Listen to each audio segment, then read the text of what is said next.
This video is made for educational purposes only and cannot be taken as legal advice. In this video we are going to look at the common law offense of assault and battery.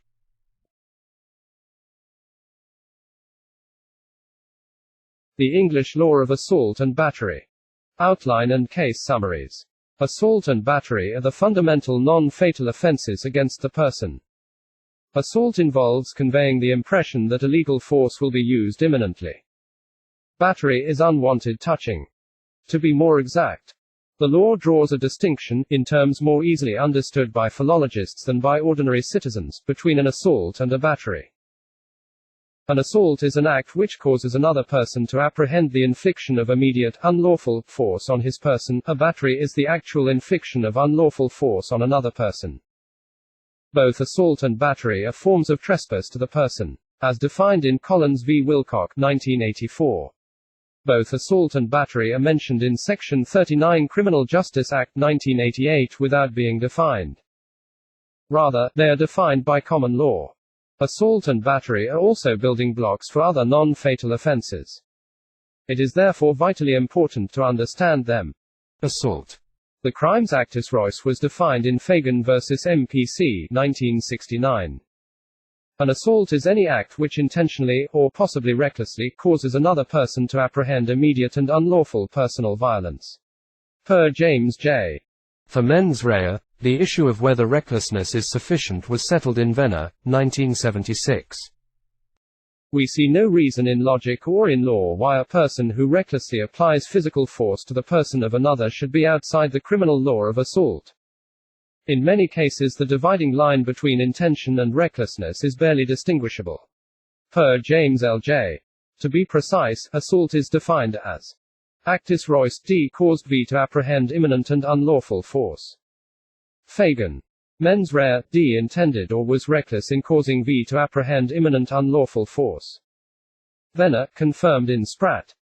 In their decisions, judges sometimes call assault common assault, and battery assault by beating. Sometimes they use the shorthand term of assault to describe battery. Be aware of this terminology as you read cases.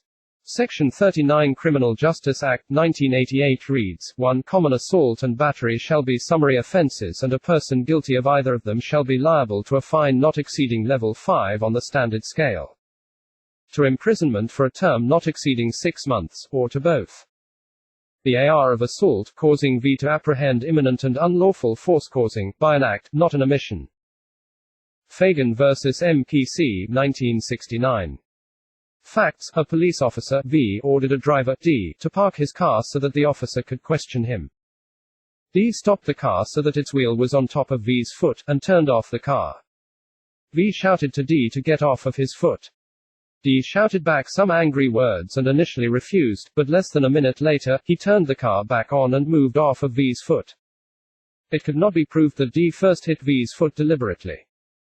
D appealed his conviction of assault, arguing that his inaction was an omission, and one cannot commit assault by omission according to a long-standing rule. Held, appeal dismissed. D's leaving the car on V's foot was technically not an omission, but a continuing act. A distinction must be drawn between omissions after completed actions versus continuing actions. D's parking on V's foot was part of an act that continued as he sat in his car and used words indicating he would keep it there. Further, D's conduct was not an assault at first because, although the AR existed, D lacked MR for assault, which, at that time, was intention not recklessness. But when D became aware that his car was on V's foot and he refused to move, he developed the MR and his actions became an assault. This case establishes a few points. 1. The continuing act principle, that Mr. can be formed during an ongoing AR. 2. One still cannot assault by omission. 3. It states the modern AR for assault. Quote, it is not necessary that mens rea should be present at the inception of the actus reus, it can be superimposed upon an existing act. Logdon vs. DPP, 1976.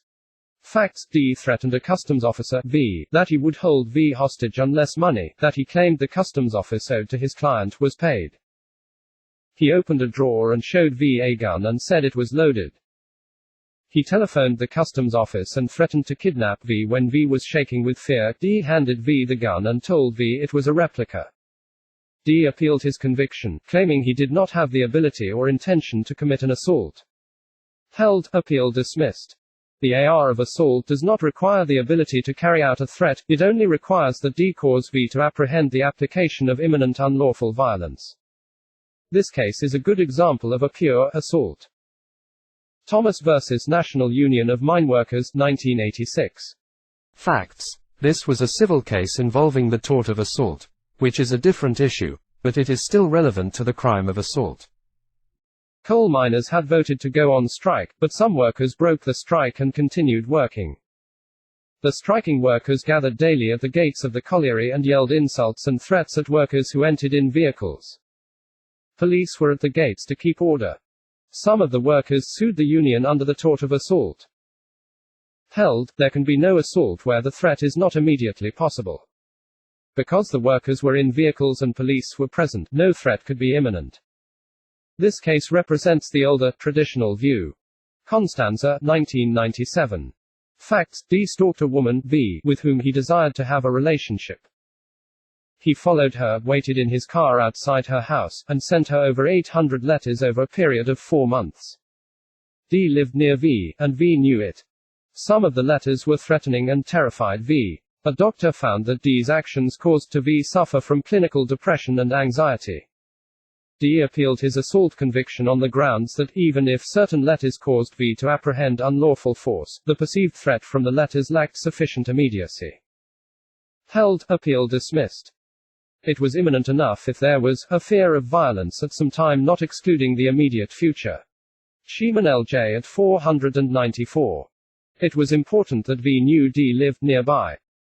This new leading case on immediacy created a very generous view of imminence for assault. Ireland, 1998.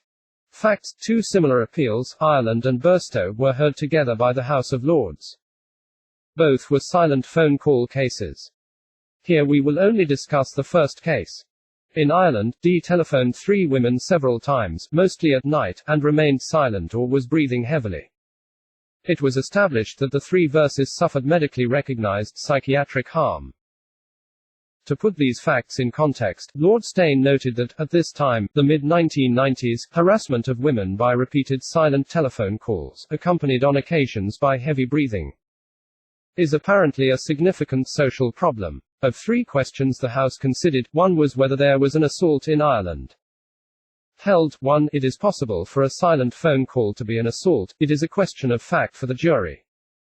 2. V's apprehension of the possibility of immediate force might be enough. Obiter dicta. Lord Steyn suggested that the time window for imminent violence was a minute or 2, anything longer than that could be too far in the future to be imminent for the purposes of the AR of assault. But note that this part of Lord Steyn's speech is not binding law. Smith v. Chief Superintendent of Woking Police Station, 1983.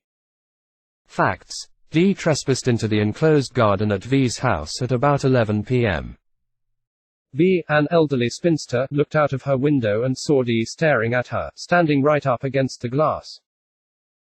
D kept staring at V for 3 to 4 seconds until V screamed, and then he left. D appealed his conviction for assault on the grounds that it was not clear precisely what V was afraid of.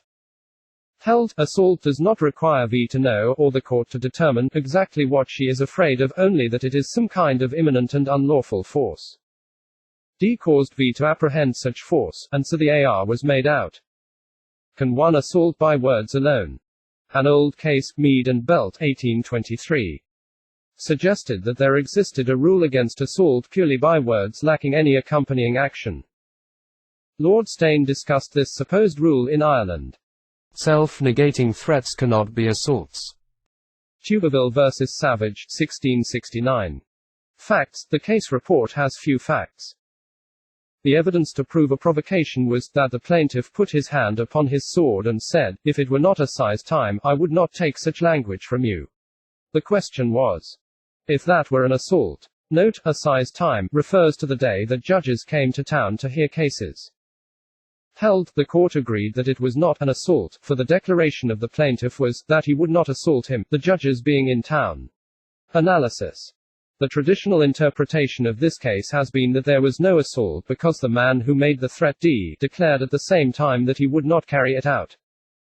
Thus, it is possible to speak a self-negating threat while doing an intimidating act that would otherwise be an assault. Conditional threats might be assault. Lake v. Barnard, 1840.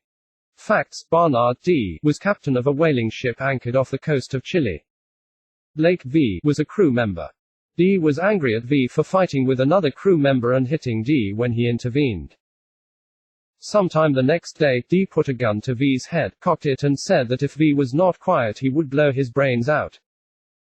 Held, the jury found that there was no assault. In summing up, Lord Abinger C.B. told the jury that if D used words showing that it was not his intention to shoot the plaintiff, that would be no assault.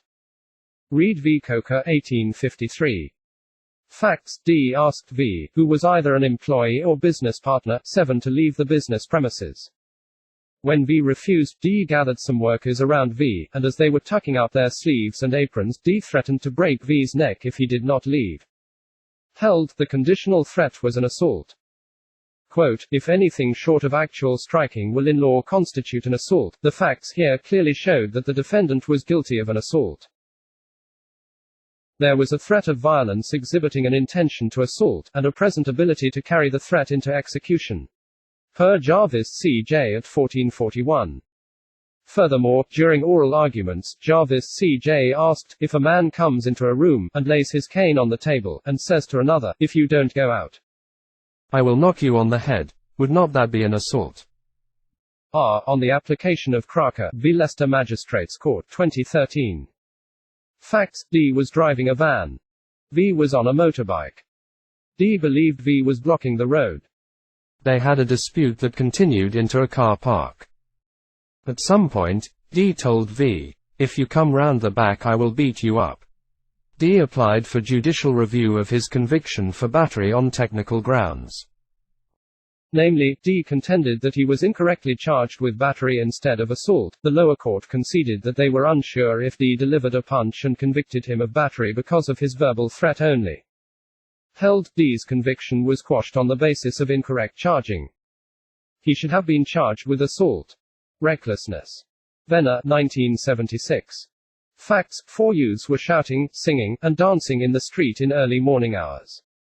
D violently resisted arrest by 2 officers, who were trying to restrain him on the ground. He was kicking wildly and broke one officer's hand. D appealed his conviction for assault occasioning actual bodily harm, claiming that the trial judge was wrong to direct the jury that recklessness was sufficient MR for assault. Held, recklessness is enough.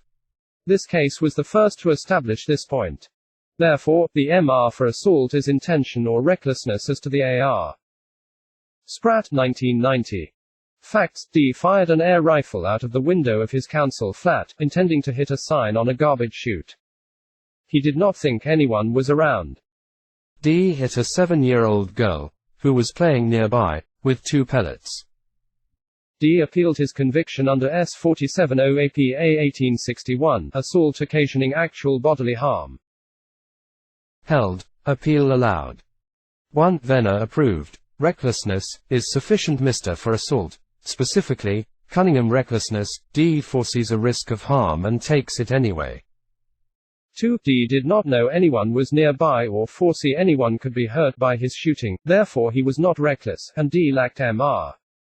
No assault if there is neither intention nor recklessness. Lamb, 1967. Facts: D pointed a revolver at his friend, V, as a joke. V believed they were playing around. The gun had 5 chambers but was loaded with only 2 bullets. D did not understand how a revolver worked. The chamber aligned with the barrel of the gun had no bullet. D pulled the trigger, thinking it would not fire, but the chambers rotated to a loaded chamber, and a bullet was fired. D killed V. D appealed his conviction for unlawful act manslaughter. Held, appeal allowed. There had to be an unlawful act for there to be a manslaughter. The prosecution claimed there was an assault. However, D never intended an assault, he never expected the gun to fire. Without MR, there was no assault. Side note, it was not an issue in the judgment, but there was also no AR of assault. Because V never expected to be shot, he did not apprehend imminent unlawful force. Battery. The AR of battery, unlawful touching, directly or indirectly.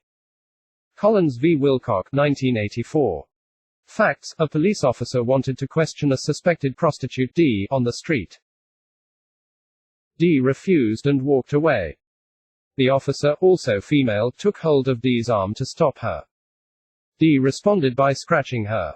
D was convicted of a statutory offense of assaulting an officer. She appealed. Held, the officer was not lawfully arresting D, and therefore grabbing D's arm to detain her was illegal. Unlawful arrest makes a police officer's touching battery. Quote, a battery is the actual infliction of unlawful force on another person. Lindsay, 1995. Facts: a shoplifter spat into the face of a police officer. Held, spitting can amount to batter. Day, 1845. Held, touching the clothes a person is wearing can be battery. Thomas, 1985. Facts: a caretaker at a school touched the bottom of a girl's skirt and rubbed it. Held, such an act would be battery. If you touch a person's clothes whilst he is wearing them, that is equivalent to touching him. The touching force can be indirect. Scott v. Shepherd, 1773. Facts: at a fair, D lit a firework and threw it into a market house. Two people in succession threw the firework when it came near them. They acted in self-defense. It exploded in V's face and he lost an eye. This was a civil tort case, but it is relevant to criminal battery. Held, D committed a battery with the firework. It was as if D applied force directly to V. Martin, 1881. Facts: at a theater, during a performance, D walked out, extinguished gas lamps near the exit, closed the doors, and put an iron bar on the doors to secure them shut. Members of the audience then panicked and rushed to leave. Two people suffered severe injuries. D appealed his conviction. Held, appeal dismissed. D's actions indirectly harmed the versus, but his actions still caused the resulting batteries. Quote, D must be taken to have intended the natural consequences of that which he did. Mitchell, 1983. Facts: a 22-year-old man, D, attempted to cut ahead in a queue at a post office. A 72-year-old man, V1, scolded him. D hit V1 in the mouth and he fell backward. When V1 got up, D either hit or pushed him again. This time, V1 fell onto an 89-year-old lady, V2, who broke her femur and later died of complications from this. D appealed his conviction for manslaughter of the lady. Held, D directly caused V2's injury, but whether he caused the manslaughter was for the jury to determine. The lady was injured as a direct and immediate result of his D's act. D hitting V1 who falls on V2 is equivalent to D battering V2. Hasted vs. Chief Constable of Derbyshire, 2000. Facts: a woman broke up with her boyfriend, D. 2 days later, D punched the woman, causing her to drop her baby, which she was holding. Held, D committed battery on the baby. The force in a battery can be applied indirectly. Can one commit battery by omission? DPP vs. Santana Bermudez, 2003. Facts: a police officer, V, searched D at a London Underground station. V asked D to take any syringes out, and he took out one or more. V asked if he had any needles. He said no. V reached into one of D's pockets and a needle stuck into her finger.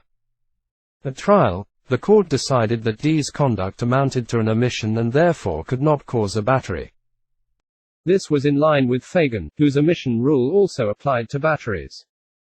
Held, it is possible to commit battery by omission, although the court framed its decision in terms of someone like D creating a danger by word or action. DPP vs. K. A. Minor, 1990. Facts: a 15-year-old schoolboy took sulfuric acid from his chemistry class to the school bathroom. He poured the acid into a machine for drying hands and faces, and he left. Later, another boy entered the bathroom, turned on the dryer, and the acid was sprayed onto his face. He developed a permanent scar. D claimed his actions were an accidental omission. He left the acid in the machine and omitted to warn others it was there. Held, D committed battery, even though it was indirect. Parker L.J. at 27 stated that a defendant, who pours a dangerous substance into a machine, just as truly assaults the next user of the machine as if he had himself switched the machine on. Analysis. Wilson has criticized this case, saying that D did not apply force directly or indirectly. This suggests that it is doubtful there was a battery. However, Simister and Sullivan's textbook argues that D's very indirect application of force still constitutes a battery. Unlawful force. As with assault, force is generally unlawful unless it is consented to or used in self-defense or for a lawful arrest. Kenlan v. Gardiner, 1966. Facts: police officers suspected boys of some wrongdoing and grabbed them to stop them from running away. The boys punched the officers. They were convicted of battery. Held, appeal allowed. The boys were not being arrested, and therefore they could resist in self-defense, using reasonable force. This case resembles Collins v. Wilcock above. Donnelly v. Jackman, 1970. Facts: a police officer tapped D on the shoulder, intending to stop him. D responded by punching the officer. D appealed his conviction for battery. Held, appeal dismissed. Some ordinary daily life type of touching that lacks consent is not battery. The touching here was very minor and did not really harm D at all. Analysis: this case is in line with the obiter dicta in Collins v. Wilcock that stated that some touching in social or public settings is allowed by implied consent or necessity. Spratt, 1990. Facts, stated above. D fired an air rifle when he thought no one was near his target. Held, in addition to intention, cunning recklessness is sufficient MR for battery. Analysis: this case confirmed the earlier decision of Venner, see above, in which James L.J. stated at 429. In our view, the element of mens rea in the offense of battery is satisfied by proof that the defendant intentionally or recklessly applied force to the person of another. Barnes, 2005. Facts: during an amateur football match, D and V were on opposing teams. 10 minutes after they exchanged heated words, V got the ball and kicked it into the net. Right after this, D hit V from behind with a late tackle, causing serious injury to V's right leg. Held, players consent not only to rough play within the rules of the game, but also impliedly consent to ordinary rule-breaking plays. Lord Wolfe C.J. explained, at 913, that conduct outside the rules can be expected to occur in the heat of the moment. In sports, rough play, whether permitted or not, is generally consented to. But if D goes too far, whether a battery has occurred is a question of fact for the jury and it depends on all the circumstances. Analysis: this case shows how, as a matter of public policy, courts do not want to get too involved in adjudicating sports injuries. If they did, it could discourage sport.